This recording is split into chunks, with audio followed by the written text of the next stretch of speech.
Hi everyone, welcome. I'm preparing to check in on a couple of my African nightcrawler worm bins. They live in these two tubs over here that have been in service for 55 days. And 2 weeks have passed since we last checked in on these little guys. They got their fourth feeding at that time. And after 2 weeks, I'm assuming they're probably ready. And I've got a pretty generous portion of food laid out for these little guys for this feeding, as well as my prepared bedding and some other stuff to include. So I'm going to get these guys up on the bench and we're going to get them fed. So let's get to work. So now, based on a little peek that I took underneath the covers here, might as well just remove them. I had this hunch that the top covering newspapers that we left last time might have taken a pretty severe hit from sitting out here under the plastic for 2 weeks now. Because under the plastic is where you see a fair bit of recirculating moisture, and as a result of that, the paper that was under the plastic gets nice and damp, and that ends up becoming something that the worms can easily nibble on. It's just wood pulp if you think about it. That's what paper is. So the edges that were sticking out from under the plastic hold up just fine because they stay semi-dry. I mean, there's a little moisture content to them, but certainly not much. So these are not usable anymore as top covering. So I've got a couple replacements fashioned for them. So we'll just use this stuff here as supplemental bedding once we get around to giving them this. Nice, delicious feast of all kinds of veggies and quite a bit of it here too. So just curious to see how our application of bedding from 2 times ago went. Last time there was just so much of it left over that we only felt it necessary to include a couple napkins to supplement the bedding that was already in here. And man, oh man, I gotta tell you, there's something about the castings in these systems, or at least in here so far. All of it is so light and fluffy and just crumbles readily, almost like sand. And even though it's nice and flaky like that, it's still got a high degree of moisture. And that's why you've got worms that are just content to be hanging out in this stuff. Wow, very nice. All right, so the cardboard that I made reference to earlier was egg carton, and I kept the thing pretty much whole. You know, I popped off the lid, and that went in as a separate item, and then in went the lower tray full of the little tiny openings into which all the eggs go. And just wondering, like, how much of that still survives. This is clearly some of that, you know, that kind of gray sort of cardboard material. That would be one of the little holes that the eggs go into. I'm also bumping into all kinds of little tiny pieces of, been piling them up over here, some corn cob bits, and that was another one I placed over there.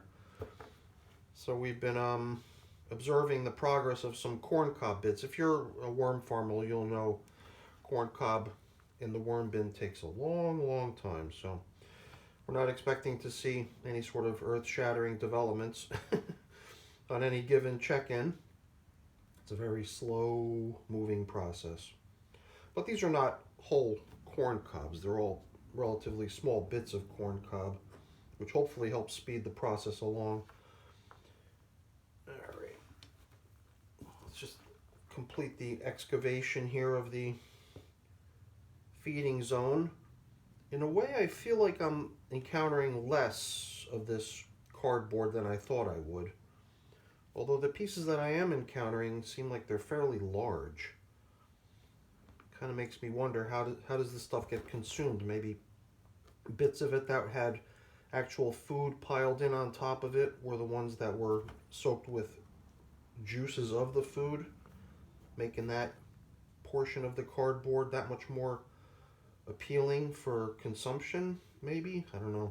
I'm just theorizing as to, you know, how some of it survives, basically. That's what I'm observing and questioning, like, you know, hey, how is it that this piece right here, a fairly large piece, stays intact and seems to stick around, but all the rest of that egg carton, and if you think about it, there's a good bit of material there, appears to be gone.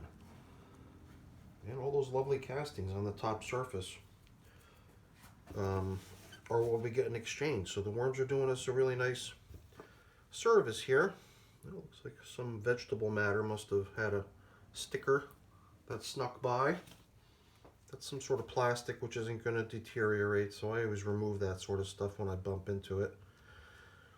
So I would have to estimate, and I guess we'll also get another read on it, since these are pretty much identically managed systems. We'll be able to get a sense from how much of the stuff we recover over here in bin number 2, if that much was also consumed here. There again, the way things were positioned were not done in such a way that we were trying to ensure consistency. I mean, to a certain point, yes, but not to any sort of great extent in terms of food being in contact with this cardboard material. So either way, sometimes it is interesting to see how certain types of materials that you don't often utilize get broken down in the worm bins. Because for the longest time I was hoarding so much of this this egg crate carton material.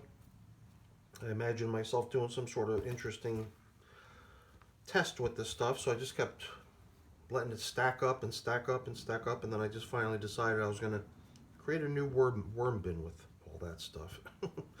Or at least a good portion of what I've been amassing as far as a collection goes.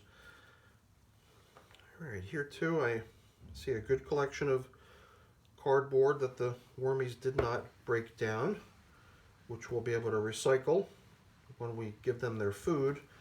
And you know, I'm reminded now that the portion I came down here with for them is fairly generous.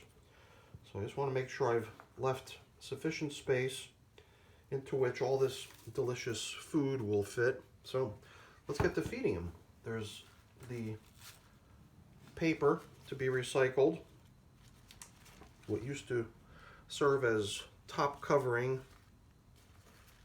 has now been reduced to, well, I don't want to say reduced because I almost treat it as a promotion as far as significance of materials and what their jobs are in the system. I mean, these little pieces of paper now go from just being in a fairly idle place out on the surface, perhaps getting nibbled a little bit, right down into the center of the action where all the work's happening, all the lovely composting of our materials is occurring. Alright, let's get to feeding these guys. They're probably watching me thinking, why don't he feed us already? What is he goofing around with for? Okay, you got tomato, I see pepper cores, potato peels. There's just, you know, huge variety of different stuff in here. It does seem like some of it I must have taken the time to try to crush and make smaller in size so that I can have material which is easy to just grab this way, grab handfuls of it and toss it around. So mostly just fine cuttings of this and that, and a good bit of frost too. Alrighty, I've got eggshell here as grit, and that little portion of bedding we threw down there is nice, but we're gonna give them even more, and then they're also going to get replacement top covering newspaper, which in itself also gets pretty much treated the same way. They like to nibble on it, so that also counts in a way as extra food and bedding type materials going in. So I think that's it. That's our feeding for today. You know, there we go. It's me forgetting stuff again. I like to keep the foods in the middle so that when I go to check in, I kind of know what to expect. So I just wanted to get all those corn cob bits that we collected along the way back into the feeding zone before we cover up.